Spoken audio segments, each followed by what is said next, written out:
首先要多謝入場嘅45000人啊！希望你哋繼續支持香港隊，贏一齊，和一齊，輸一齊。多謝支持香港波迷，希望你同我一樣都中意香港足球。記得訂閱、俾 like 同埋多啲留言，同我一齊傾下波經啊！小弟咧有幸咧帶咗同行8個人一齊入場啊，氣氛好好啦，都希望咧令更多嘅香港人啦，本身咧睇開嘅、唔睇開嘅，都會睇香港隊。講真啦，由以前旺角場啦都坐唔滿啦，去到呢兩場4萬5萬人嘅球場咧，都要爭飛先入到嚟啊！咁真係好夢幻嘅。希望嚟緊港隊又好啦，港足又好啦，都繼續俾多啲呢，就係更多夢幻意想唔到嘅事情大家。呢一場波咧，今場我主要想講嘅嘢咧，同上場作客咧都好似噶。我覺得香港隊咧都係自己唔爭取啦，就換嚟咧打得好辛苦啊，又或者好似今場咁樣啦，就有失分嘅結局啦。咁先講翻啦，現時嘅分數榜形勢先。香港咧靠入球多啲啦，咁暫列咧係榜首嘅，但係其實咧同第二位嘅新加坡咧係同分啦，大家都係得8分嘅。咁佢哋啱啱作客以2-1啦就贏咗印度，咁已可肯定啦，呢組啦出線亞洲杯決賽周嘅名額咧就會由我哋啦，又或者新加坡啦就去爭嘅。咁下場啦，港隊主場就會對住佢哋啦，係一場生死戰嚟嘅。因為啦，以同分對賽成績行先啦，即係話下場如果我哋贏到，而最嬲尾作客去到印度贏唔到嘅話呢，我哋啦都係贏對賽成績㗎，咁所以下場一定係要贏為先，和都唔得啊！咁後知後覺去睇啦，新加坡同印度嗰場嘅賽果影響之下啦，我哋無論係贏或者咧而家和都好啦，都冇咩分別㗎。講緊對孟加拉呢一場波，咁唔會話有好大嘅優勢，下場咧都係必須要贏㗎啦。咁真係嘅，俾韋斯活1個月嘅時間，好好去研究點樣去應對呢一場波啦。新加坡比孟加拉咧係更強㗎。咁尤其是睇到佢哋嘅入籍球員啦，都係嚟自日本啦，同埋啱啱咧喺對印度入咗2球嘅，原本係韓國嘅球員宋義勇啊。咁作客嗰場啦，我哋都係真係好彩啦，先唔使輸波噶。今次呢一場對孟加拉嘅比賽啦，我唔敢講韋斯活係咪有輕敵。不過我認為啦，對手唔係真係好強噶，而港隊咧就冇把握機會啦，踢得好鬆散，唔夠勤力啊！作客同主場嘅入波啦，都明顯見到對手其實有好多嘅甩漏啊，只係咧要肯搏啦、逼搶啦，都會揾到一啲機會去埋門，奈何港隊就冇咁做到嘅。呢一場波裏面真正射門咧，5隻手指咧，相信都數得晒㗎啦。上半場可以話咧冇咩內容㗎，而球12碼咧就正咧就好似我所講啦，逼就會有啊。費蘭道咧就搏到反嚟啦，而安永佳雖然咧就入咗球12碼啦，但係整體上咧我都好唔滿意佢嘅表現㗎，走動唔夠啦，有啲5-5波咧。硬係咧覺得佢係有啲縮咗啦，就冇盡力去拎波啦，或者乎啦，我印象中有1-2球啦，佢已經攞到身位嘅，但係都可以俾對手咧係攞翻住個波。而下半場明顯見到港隊個勢咧係跌咗啦，咁正當咧就想換人去改善呢一個嘅問題咧。咁啱啦，周元德就2黃1紅咧打少個，係打亂咗部署㗎。講真，我都幾唔明白呢一位日本嘅球證執法嘅。孟加拉嘅犯規啦，可以唔吹啦，唔俾牌啦，但係對住我哋咧就好似好嚴咁樣啊，尺度係不一㗎。咁打少個嘅港隊咧都好奇怪㗎。啱啱換入嘅李小恆就變咗做踢閘位啦，而跑動唔多嘅安永佳咧仍然留喺最前線啊。我自己覺得呢一個嘅做法咧，令到反擊嘅進攻力咧係減弱咗噶，反而唔係應該留一隻跑狗喺前場仲好咩？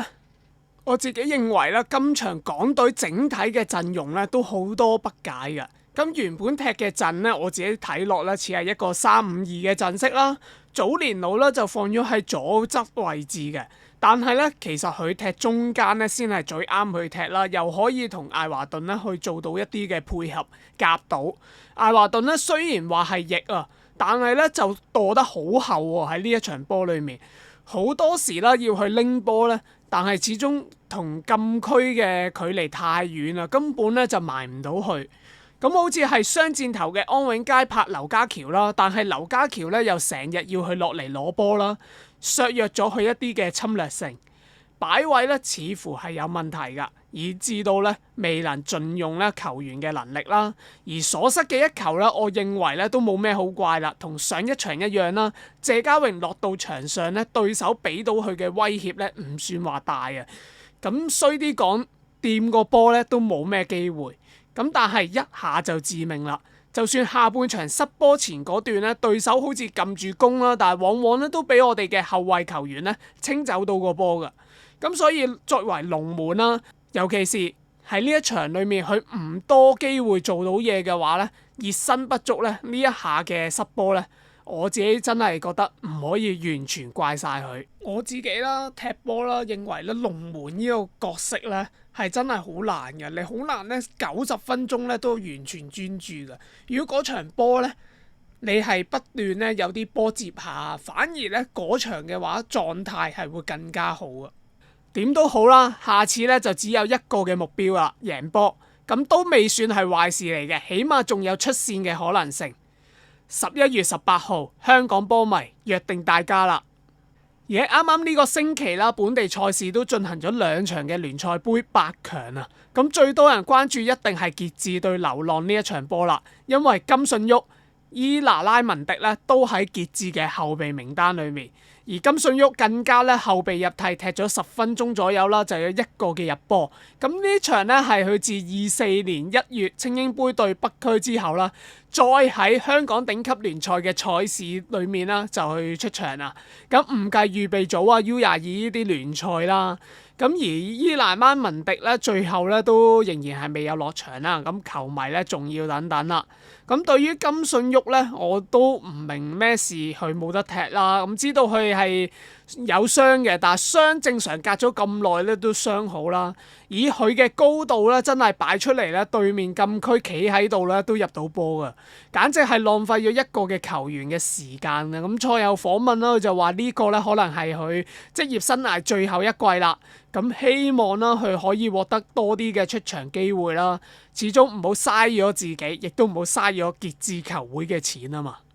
而另一場嘅聯賽杯咧，就有2個月內啦，九龍城第3次就同東區咧就對賽啊。東區前鋒啦，文素基咧就喺早段受傷啊，九龍城咧就以2-1就贏波晉級，係九龍城升班以嚟咧第一次係入到杯賽嘅4強啊。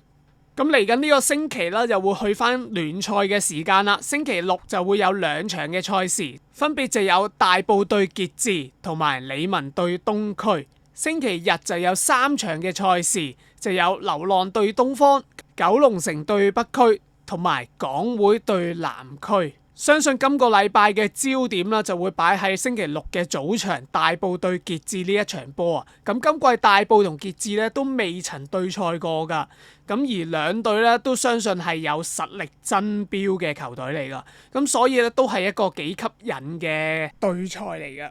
呢一場波就會喺星期6嘅3點鐘喺大埔運動場大埔嘅主場去踢啊。而另外啦，有一場咧，我自己覺得比較吸引啦，我自己想睇嘅比賽就係港會對住南區呢一場波啊。港會對南區呢一場咧，可以話係護級大戰啊。兩隊而家咧都係排名喺港超聯嘅包尾啦同尾二嘅位置。作為香港波迷咧，好開心見到香港隊有咁多嘅球迷啦，已經連續2場啦，係有4萬幾人入場啦。咁適逢今個星期就有港超嘅大戰啦，大埔對傑志，咁可唔可以都試下入場睇下港超呢？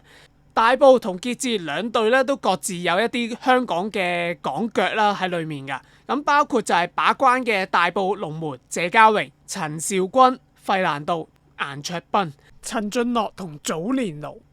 咁如果大家咧想拎佢哋嘅簽名啊，同佢哋影相咧，相信睇港超咧會係更加容易噶。